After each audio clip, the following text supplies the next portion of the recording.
Alright, guys, good afternoon. So, dito kami ngayon sa farm ni Sir Calis.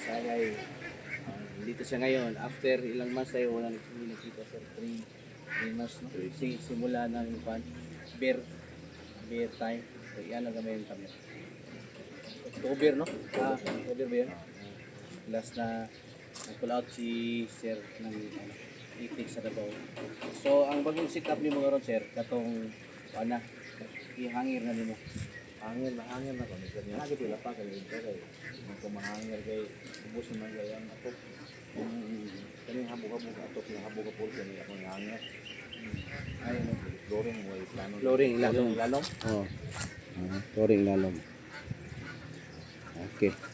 Para dili ba ko kahit na dili ba ko. Kay dito di man ba ko dito tingnan ko dito. Video ginitik ko right.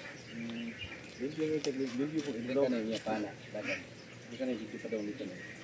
Kaya ano yun? Kaya pa. Ayan. Hindi niya pa pana.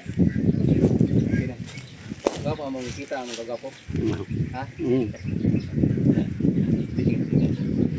Shout out. So sa tanang nga nag-itikan diha, meron diri si Sir. Pila naka-hedge na ron sir ang itik mo ron.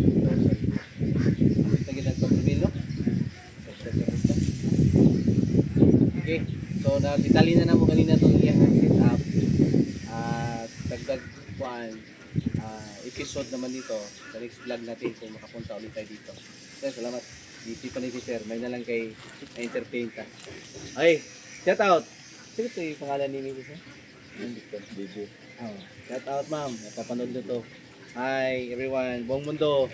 Hi sa buong mundo niya na nakapanood sa atin yan. Okay, bye-bye. Thank you guys.